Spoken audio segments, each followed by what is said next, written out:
Voltamos com a entrevista do dia com Denise Campos de Toledo. E vamos falar agora sobre as perspectivas e principais dificuldades para a economia agora em 2022. Eu converso com o Sérgio Vale, que é economista-chefe da MB e Associados. Sérgio, boa noite. Boa noite, Denise. Bom, Sérgio, se trabalha com a perspectiva aí de um desempenho fraco da economia este ano. Mercado, na média, prevê PIB 0,28, só que nós tivemos boas surpresas nesta semana. Setor de serviços em recuperação e hoje saíram os dados do comércio também em expansão, e isso no mês de novembro do ano passado. Na sua avaliação, muda alguma perspectiva, pelo menos fechamento de 2021? Esses dados do final de 2021 eles estão um pouco voláteis, né? A gente estava com números bastante negativos, bastante ruins nos meses anteriores a novembro. Novembro veio de fato um pouco melhor em serviços e comércio, não tanto na indústria. E agora a gente precisa esperar dezembro, né? Que é o mês de Natal, Natal que foi relativamente fraco em relação ao que se imaginava. A gente teve o início da Omicron também começando a aparecer, especialmente no final do mês. Então, me parece que é um mês que pode devolver um pouco dessas altas que a gente viu em novembro. De qualquer maneira, 2021 já foi.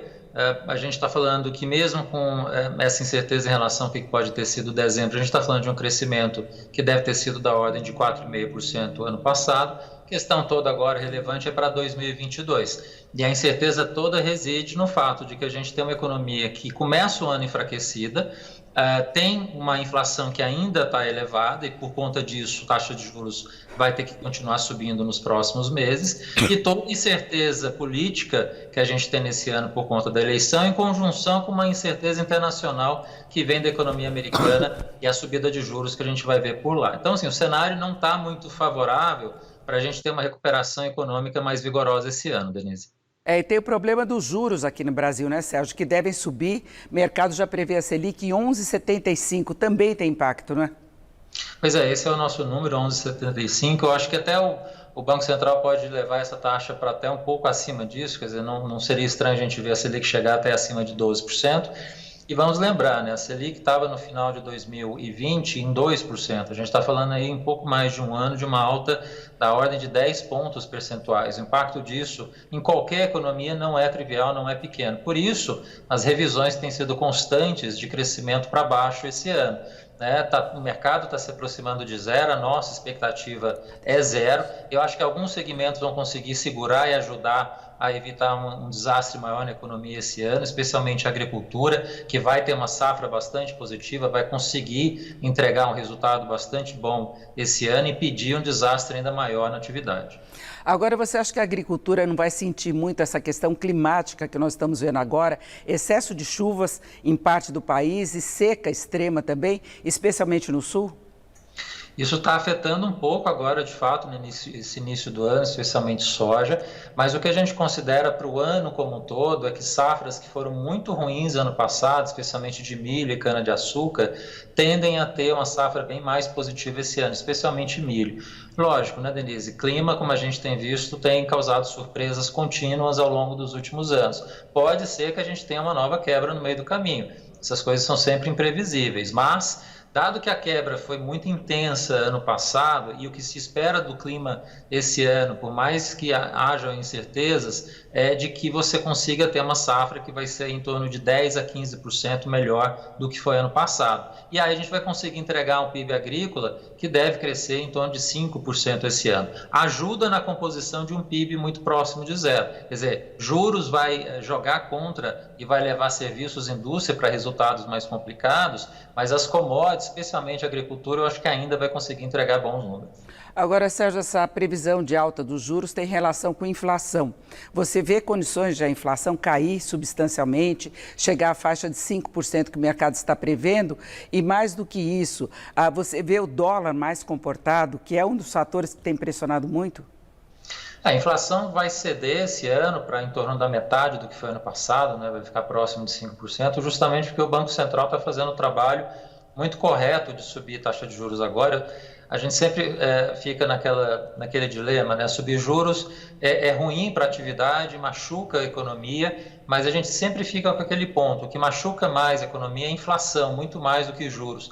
Então é melhor o Banco Central subir o que for necessário a Selic nesse momento para impedir que a inflação, que chegou a 10%, se acelere ainda mais e contamine outros preços na economia.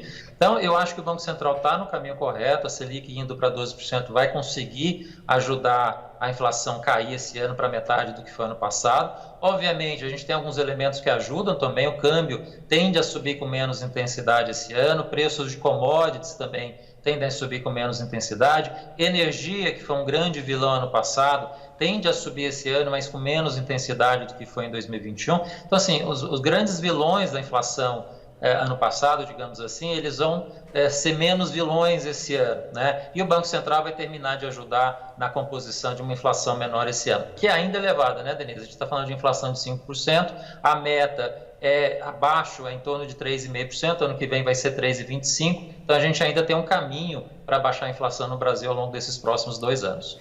Além dos juros, a inflação ainda vai estar muito alta do ponto de vista de poder de compra da população, né?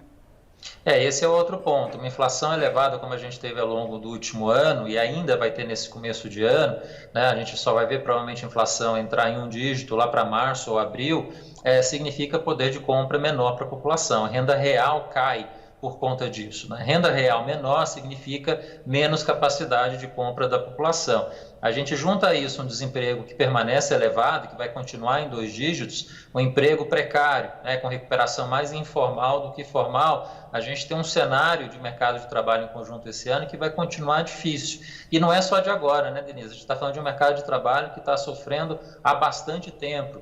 Desde o ciclo de desaceleração que a gente começou a ver em 2014, 2015, a gente está vendo uma piora contínua no mercado de trabalho em termos de precariedade, em termos de renda, em termos da taxa de desemprego em si, que subiu para 2 dígitos, a gente não está conseguindo trazer essa taxa para 1 dígito há mais de 5 anos. Então, assim, tem um longo caminho de recuperação da economia, de crescimento, para aí sim a gente conseguir levar a uma retomada mais consistente do emprego no Brasil. Agora, e o cenário político, as eleições, o quanto que podem interferir nesse ambiente econômico que a gente está vendo? Porque o que se prevê, talvez, é muita instabilidade, especialmente de mercado, não é?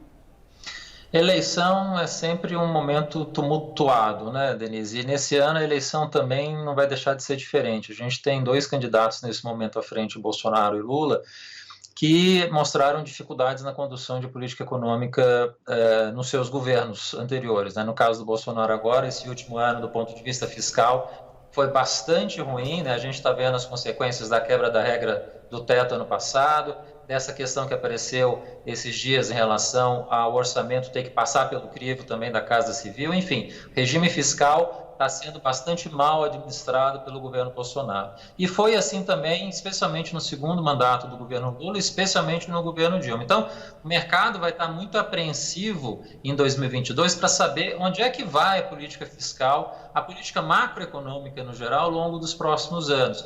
Que política econômica vai ser entregue pelo próximo presidente. As discussões que estão aparecendo até agora não são muito favoráveis, não são muito positivas nesse sentido. Então, enquanto não tiver clareza e, além da clareza, a gente saber exatamente o que vai ser a política econômica, a gente só vai saber disso quando o presidente for empossado ano que vem, o mercado vai ficar bastante inseguro, a taxa de câmbio, provavelmente por conta disso, vai continuar bastante pressionada, prêmio de risco, em geral, também bastante elevado, que significa juros mais elevados. Enfim, a gente tem um cenário em 2022 e a eleição não vai conseguir trazer segurança até ela ser resolvida, e mais do que ela ser resolvida, a gente ter clareza do que vai ser a política econômica a partir do ano que vem.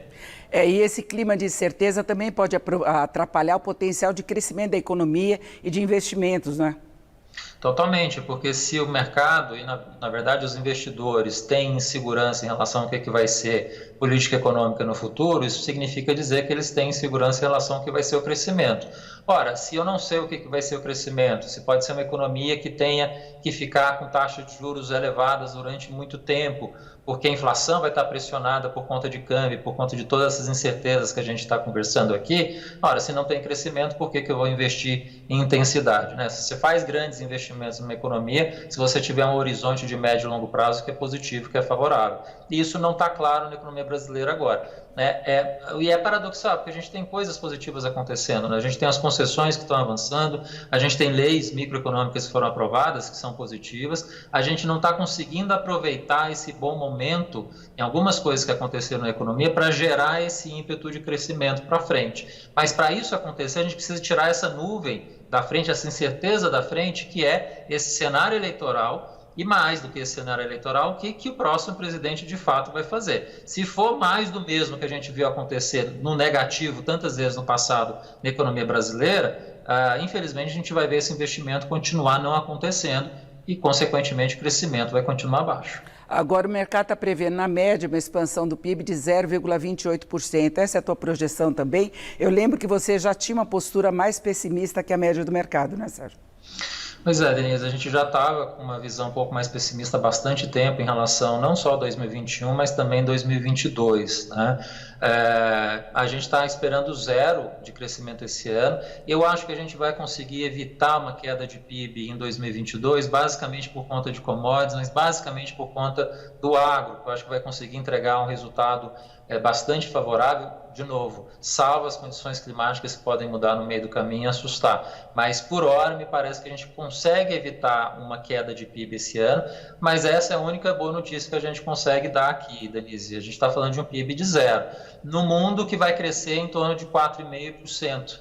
Mesmo com a pandemia afetando lá fora como está afetando. Então, veja a distância, a gente está falando de um mundo crescendo 4,5% na média e o Brasil crescendo em torno de zero. De fato, a gente está num caminho de política econômica que não dá mais para culpar apenas a pandemia, né? O mundo está crescendo nesse ritmo. Por que a gente não está conseguindo crescer num ritmo parecido também? É isso, nós ouvimos o Sérgio Vale, que é economista-chefe da MB Associados. Sérgio, muito obrigado, uma boa noite. Desculpa aí a minha rouquidão.